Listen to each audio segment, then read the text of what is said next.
From the Evening Standard in London, I'm Mark Blunden and this is the Standard Podcast. Coming up on today's show, we'll have the latest from Gucci's London fashion showcase at the Tate Modern. But first, the London Council has revealed officials are investigating owners of nearly 2,500 properties who it's claimed have broken the rules on short-term lets.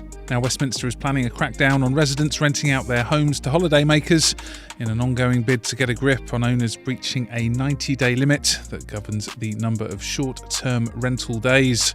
The central London borough has more than 10,500 properties being used as holiday homes and short-term lets, and officials suspect almost a quarter of them could be breaking regulations. The council says it receives dozens of complaints from residents weekly related to holiday homes that officials say is impacting housing stock and the local hotel trade.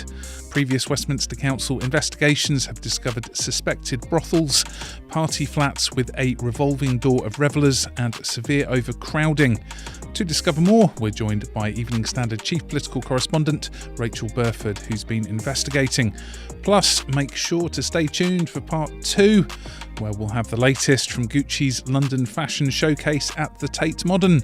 But first, Rachel Burford has more on Tuesday's Evening Standard front page story. Today we're reporting a warning about the sort of Wild West of Airbnb-style short-term lets that some people are saying are hollowing out London. One borough, Westminster, has said it is investigating a record 2,400 properties that it believes may be abusing short-term let rules. You know, Westminster has got a lot of tourist attractions. It is a place that people want to visit. And it's got more than 10,500 homes that are being used for short-term lets at the moment. But previous investigations it's done have revealed that, you know, some of them are being used as suspected brothels, for example, party pads with this revolving door of revellers coming in to party in the capital in the weekend, and severe overcrowding for things as well. So it's sort of an increasing problem. And councils like Westminster and those inner London boroughs are really pushing for a big crackdown on it. What did you discover about the impact on housing in central London? There is a housing crisis in London.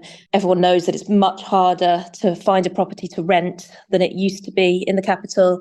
Rents have spiralled in recent years since the pandemic. And these short-term lets are a growing problem, councils say. Westminster say it's got some apartment blocks in its borough where up to 90% of flats in them are being used as holiday lets and, you know, hosting more guests than the Ritz Hotel on a daily basis.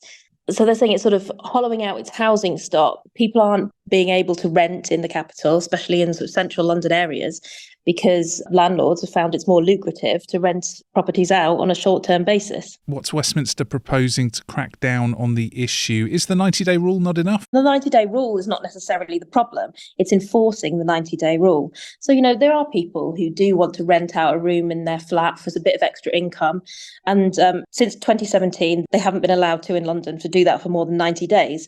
That is something the government are going to roll out across the country later this year. But in London, it's been in place for a while. But the problem is enforcing it. So obviously, a landlord may put a property up for advertise it on a website like Airbnb for 90 days, but then they can also go to somewhere like Expedia and rent it, put it up for rent for 90 days, and then go to booking.com and put it up for 90 days there. And it's very, very difficult for a council to see whether or not landlords are actually breaking those rules. And obviously they get reports from residents that say, you know, my neighbour, there appears to be a different neighbour every single day.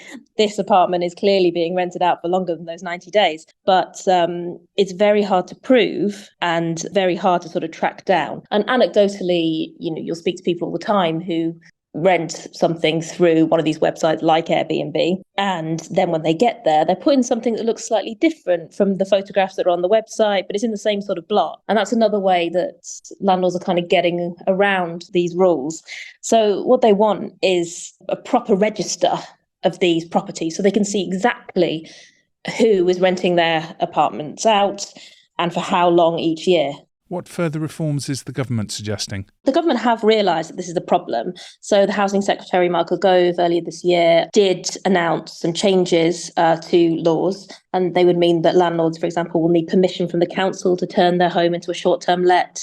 There'll be a mandatory national registration scheme that will be introduced, but the rules will not apply to those renting out their home for fewer than 90 days a year. And only new short-term lets will require planning permission. So with the existing ones already automatically reclassified. And that's a bit of a problem for London because London already has the 90-day rule in place. And the announcement has sort of sparked fears among some councils that unscrupulous landlords who are already breaking that 90-day rule cap, they could automatically reclassify their homes as full-time short-term lets and then continue to avoid the rules. So there's a lot of questions, I think, that councils have of the government about how they can crack down on this. How's Airbnb responded to your report? They said they work with councils on investigations, and the typical London property that's listed on its app is rented out for 3 nights a month, so far less than that 90-day cap. And 4 in 10 hosts say that they have only started renting out their property to sort of combat the cost of living crisis. Let's go to the ads coming up. To Southwark and the Gucci front row with our fashion director, Victoria Moss. Why not hit follow in the meantime and give us a rating? Welcome back.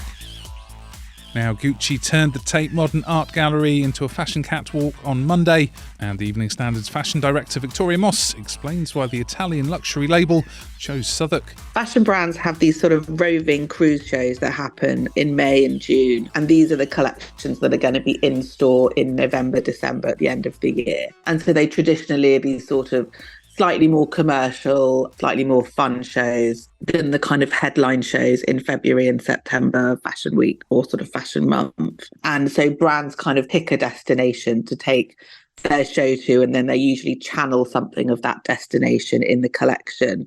Gucci does have a bit of a history with London. The founder of Gucci, who was brilliantly called Guccio Gucci, he worked as a porter at the Savoy Hotel back in the teens. He founded Gucci in 1921.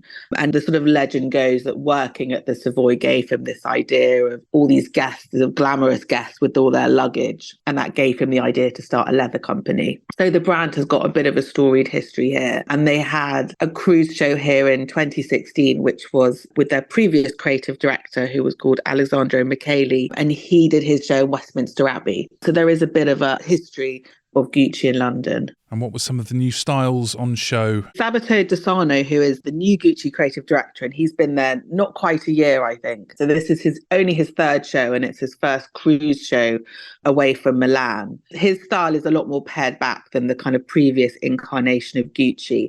And this was really his sort of love letter to London. And it was this idea of pretty meets gritty almost. It's sort of a bit of that kind of street London feel mixed up with a kind of luxe Italian edge. So there were these beautiful chiffon pussy bow blouses worn with sort of baggy, scruffy jeans and that kind of fell over ballet flats. And there were big oversized bombers worn with pleated gowns. Lots of sort of 70s brown suede, which might make people slightly tense, but it was kind of fabulous. That had a bit of a kind of Carnaby Street cool to it. What's your take on using the Tate Modern as a venue? Lots of people have held fashion shows there, and London Fashion Week used to use it as a venue for the new gen designers when it was sponsored by Topshop. So lots of brands have shown there and had parties there. And I think ultimately it's a really good space, and Gucci had 600 guests. And the reality of trying to find a venue in London for that many people to fit in, you know, then to have a bit of a show set going on at the same time and also have space to prep the models and dress everyone. And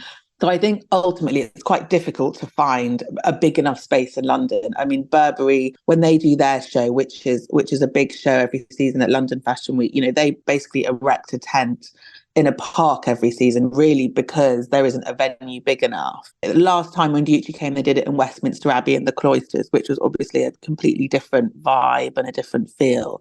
But I think the Tate Modern, it was in the tanks, the kind of big basement bit underneath, and they decorated it with, I think it was 10,000 plants, which were kind of bursting out of the walls, and there was sort of moss on the catwalk. So it fit the mood of the collection, and there was a big floral theme in the collection of these kind of daisy embellishment. So that kind of, nature inside the gritty concrete tanks, it did sort of make sense. Finally, critically, who was on the front row? So they had a very good turnout on the front row. So Salma Hayek was there, Paul Mescal, Andrew Scott, Daisy Edgar-Jones, Dua Lipa, Kate Moss was there. Can't really have a show in London without Kate coming. But they had Leah Williamson from the England football women's team, Demi Moore and Debbie Harry, kind of a fabulous American influx, which is always fun. Big, sexy, glamorous names. There's much more on these stories in the Evening Standard newspaper and online at standard.co.uk. We're back tomorrow at 4 p.m.